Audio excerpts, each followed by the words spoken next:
What if I told you that one of the driest places on Earth was transformed into a thriving land filled with farms, cities, and flowing water?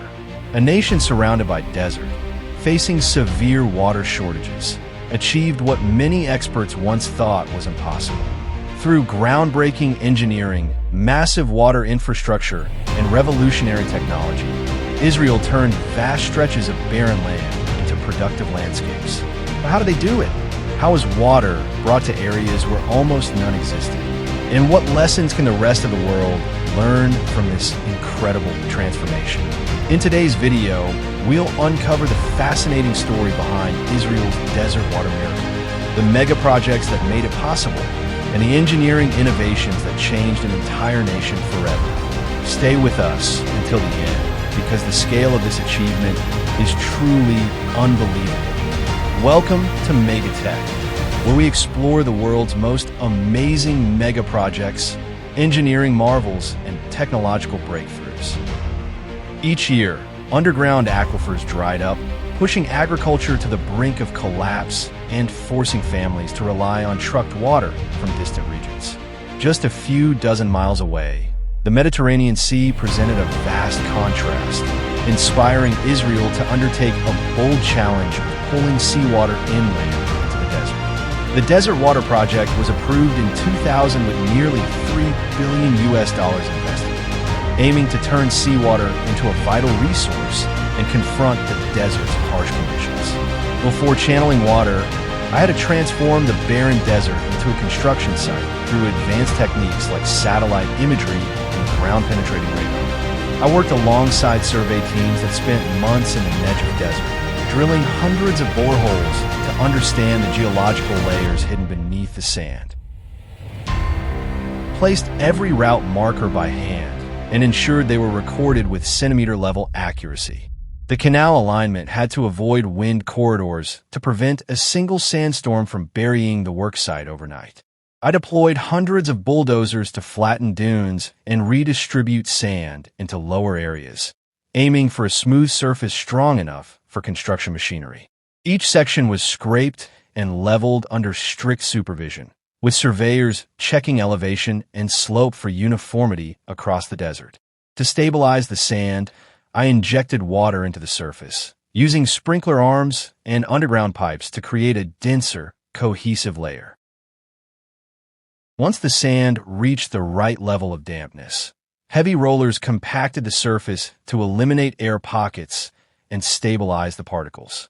The rumble of steel drums echoed as the roller transformed the soft sand into a solid base capable of supporting cranes and trucks. After the groundwork was finished, an extensive digging operation commenced in the Negev desert, removing around 70,000 tons of sand and soil daily.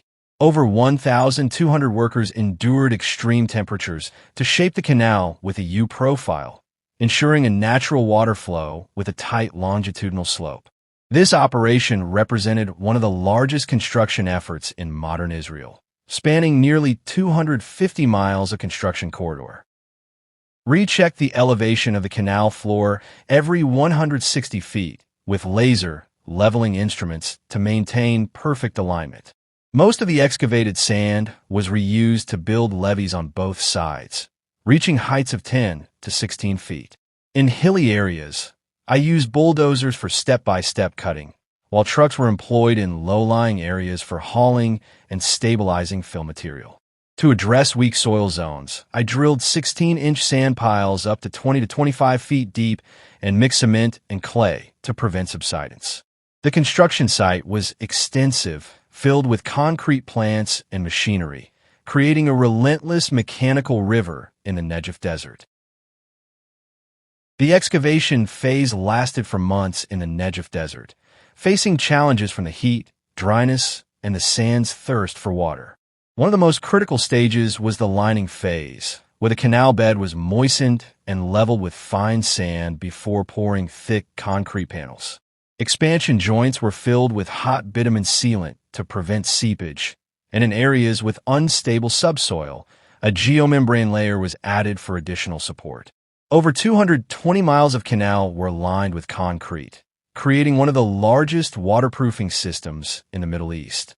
Engineers also planted vetiver grass and desert acacia along the embankments to stabilize slopes, resulting in a canal that sparkles like a silver ribbon across the desert. Observe that the system relies on hundreds of auxiliary structures for effective transportation, flood control, and water regulation. At the forefront, engineers constructed the head regulator at the Tansa Barrage, diverting water from the Indus River through 9 large steel gates. The canal features over 900 engineering components, including bridges, spillways, and aqueducts that facilitate water movement across natural streams. Whenever the canal meets a road or railway, bridges are built to sustain traffic flow, and cross-drainage structures are placed where natural waterways are crossed. After 15 years of construction, we entered the water testing phase by opening the gates at the Tansa Barrage, gradually increasing the water discharge. Technical teams meticulously inspected and corrected every point along the canal before its full opening. When water first flowed through the previously dry canal, the regions of Dera Bugdi and Jal Magsi celebrated joyfully. The arrival of water was seen as a revival of the desert, with cheers erupting wherever it reached. This moment fulfilled a dream for generations of farmers who had longed to see real water on their land. However, the seawater that flowed through the artificial river could not yet benefit the people due to its salinity, which poses a greater threat than drought. Before becoming a source of life for millions, seawater must pass through an intelligent desalination system involving advanced technologies from the coast deep inland. The process includes mechanical filtration, sand settling, oil separation, nanofiltration, and reverse osmosis, ensuring that every salt molecule is removed to provide pure, drinkable water. Digital sensors continuously monitor salinity, pressure, and flow, automatically adjusting the process for optimal purity before the water enters the main canal for its journey across the Negev Desert. Despite initial pre-treatment capturing large debris and sediments, seawater still contains fine particles, requiring a phase of fine filtration to protect subsequent technology. Massive filtration tanks with black hollow fiber membranes serve as ultra-thin barriers, effectively blocking algae, bacteria, and tiny particles from the water.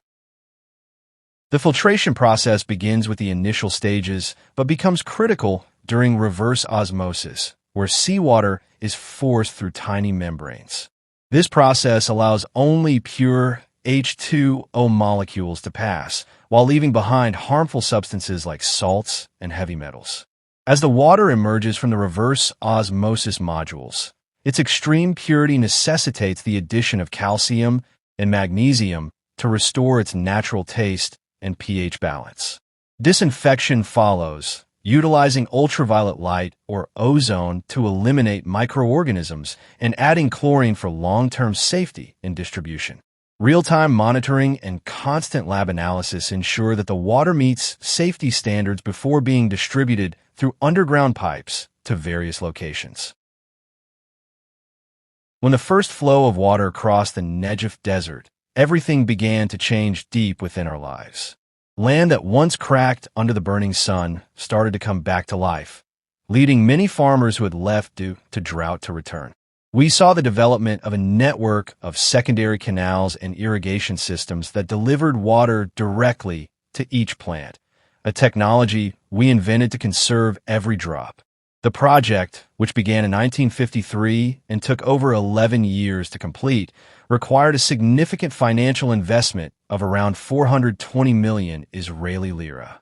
Once operational, this system could transport up to 72,000 cubic meters of water per hour, bringing fresh water from the north all the way down to the Negev.